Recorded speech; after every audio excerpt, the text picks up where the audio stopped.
If Lex Luthor dies, would Superman even care? We've been following the storyline of Batman Fortress, which has seen a world without Superman and how Batman reacted to that. Aliens invaded and murdered some of Batman's friends. He then teamed up with Lex Luthor and built his own new Justice League to break into the Fortress of Solitude and get a weapon to defeat the aliens. Lex and Batman's team made their way through the Fortress of Solitude, going through many of Superman's traps that he built to keep people out. Jackson Hyde had gotten wrapped up, Lex was running out of power, their Green Lantern friend had no power, and Amiko, Green Arrow's sister, had fired an arrow across a chasm that Batman was attempting to cross. As he was getting close to the other side, he fell into the bottomless pit.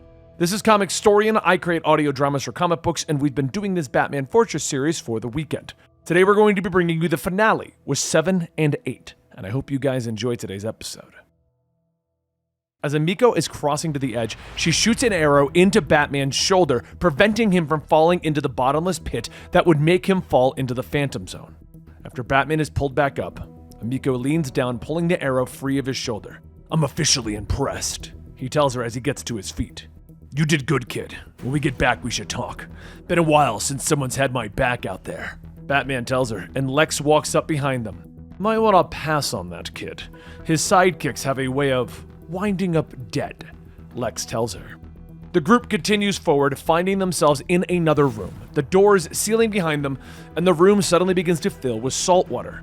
"Gloves are off now. We must be getting close," Batman growls, aware that the traps are becoming more lethal.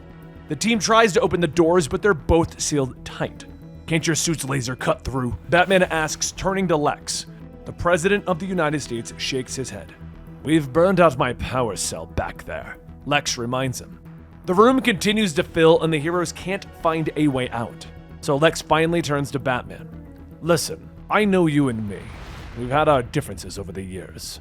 Neither of us ever made it personal.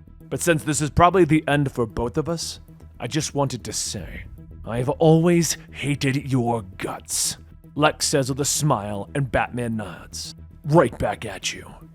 The room begins to fill, and the heroes all begin to drown. But everything suddenly turns to steam and they drop to the floor. "What the hell happened?" Amiko asks. And they all look up to see Jackson Hyde entering the room.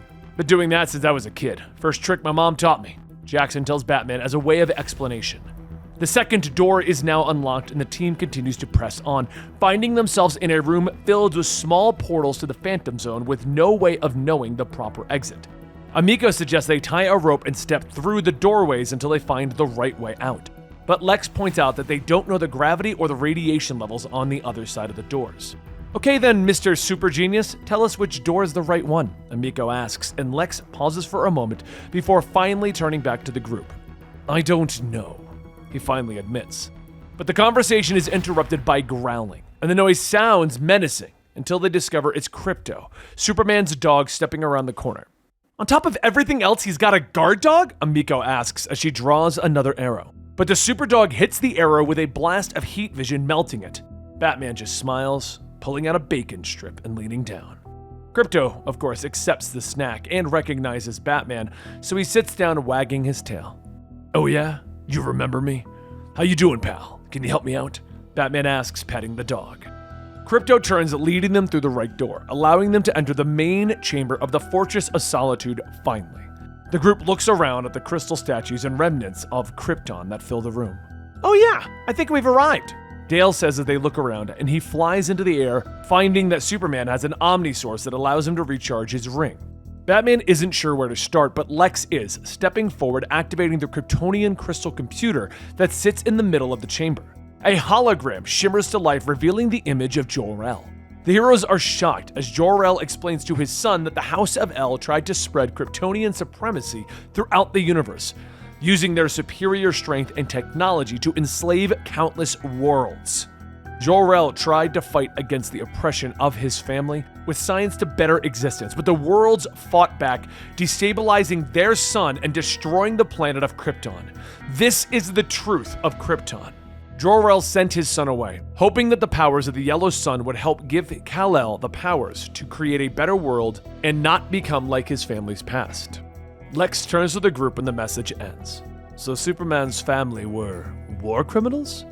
"Oh man, this is almost too good to be true," he says with a sneer. Batman begins to argue with him, but Lex tells the Dark Knight that the American people have a right to know the truth about Superman's history. The two of them then continue to argue about the matter, but Batman points out that Superman isn't his family and all the good he's done for the people of Earth. It's Dale who finally interrupts as he motions to the pit in the middle of the chamber. The group of heroes stare down into that pit in surprise, finding Superman sitting in a stasis chamber. Well, no wonder my scans couldn't find him anywhere else but Earth. He never left. Lex is able to use the crystal computer to awaken Superman, and the hero opens his eyes as Batman is standing before him. "Welcome back, Cal. You've got some explaining to do," Batman tells his friend, and Superman rises from the pit looking at the group. "What are you doing here? How did you get past my security?" Superman asks, also shocked to find Lex Luthor is there with them. Batman steps forward explaining what happened, asking Superman why he locked himself away when the Earth needed him. "I had hoped it would never come to this." He explains that the aliens' technology is a match for his powers, and he had hoped by hiding himself away they would think that he left and leave Earth alone. "It didn't work out that way. Their scans have disrupted global power and communications. They've sent our planet back into the Dark Ages," Batman tells Clark, and Clark nods, telling the heroes that he was always afraid that they would come for him. "The crimes that my people committed, those are things that are not easily forgotten," Superman tells them, but Vigil calls from the entranceway. "Or forgiven," she says, and the trio of aliens enters the room, thanking Batman for leading them to Superman. "I didn't lead you anywhere." Vigil admits that they followed his biosignature and that they are here to bring Superman in, so that he can stand trial for his people's crimes.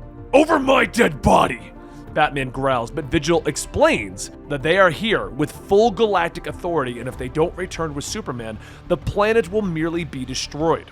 Superman steps forward, telling them that he has tried to atone for his family's past, but Batman steps between his friend and the aliens. "He's one of us! He's my friend! Do you want him? Come and get him!" Batman growls, and the rest of the team stand ready to fight.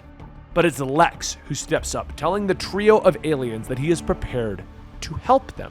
He smiles, offering to take out Superman for them. "And how do you suppose to take me off the board, Luthor?" Superman asks, and Lex smiles, reaching into his pocket, pulling out a large chunk of kryptonite. "I almost hate to do this, but sometimes you gotta play the greatest hits," Lex tells him, and he holds it up, but it doesn't seem to affect Superman. Batman steps forward, telling Lex that he saw the kryptonite in his office and he switched it for a novelty gift, one that Superman gave him years ago. "Hope you don't mind me regifting it," Batman says to Superman, who just smiles. "Not at all." Lex looks down at the useless lump of rock in his hand. "Crap," he says simply. Vigil looks at Lex, shocked that he would betray his own team.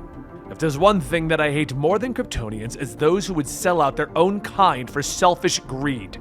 She holds up her power gauntlet, using it on Lex, who is suddenly folded into a tiny cube of metal and blood. Dale flies over to the Lex cube. "Well, that escalated quickly," he says, turning back to the aliens. "I'm tired of talking. We gotta do this or what?" The battle escalates quickly, with the trio firing at the heroes with their energy weapons. A hole is then ripped into the side of the fortress, and Jackson Hyde is forced to hold it back. Amiko is downed by an energy blast, and Batman rushes to her side, but it's Superman who finally flies over everyone. "Enough!" he bellows, landing in front of the aliens, offering to surrender in exchange for the protection of his friends and his planet. Batman walks over to his friend. "Cal, are you sure about this?" Superman nods. "The only alternative is my death or the planet's destruction," Cal reminds Batman. He turns back to the aliens, who inform him that as long as he has his powers, the Tribunal will always see him as a threat. But Superman then informs him that the chamber was able to remove his powers, thus making him no threat to anyone. "Would your superiors be satisfied with that?" Vigil ponders it for a moment before responding. "I cannot speak for them. You would need to return with us to face the Tribunal, but such an act would certainly be taken into consideration." Batman places his hand on Superman's shoulder, promising to go with him. "Someone should be there to speak on your behalf, a friend." It's months later that Earth is returned to normal, and Clark was found not guilty by the Tribunal and allowed to return to Earth. But he is now powerless, living the life that he always wanted. A star reporter, married to Lois Lane. But Earth is not left without a protector. The same chamber that took away Superman's powers was able to give them to another. and it is now Batman who floats above the earth, watching over it as he has never been able to before. But he doesn't intend to do things the same way as Superman. He can't have these powers and sit at the sidelines. To let humanity find its own way, he plans to step out of the shadows as Batman and lead humanity as it should be led. Now, with that conclusion and the death of Lex Luthor, you have to assume this is out of continuity. This isn't in the mainline storyline. But I do think it's a pretty fun out-of-continuity storyline. I just kind of wish it took place a little bit more outside of the Fortress of Solitude, because I feel like it was kind of condensed into that portion of the story. Anyway, I hope you guys enjoyed today's Batman storyline. Make sure you like, subscribe, and hit that notification bell, as we're going to be bringing you a Spider-Man 2099 storyline next weekend, and of course, we have all of our existing videos. I'll link down below some interesting Batman storylines, like when he fought against his own anti-Batman failsafe, or when he went into the Batverse and saw all different versions of himself. Thank you guys, and I'll see you next time right here.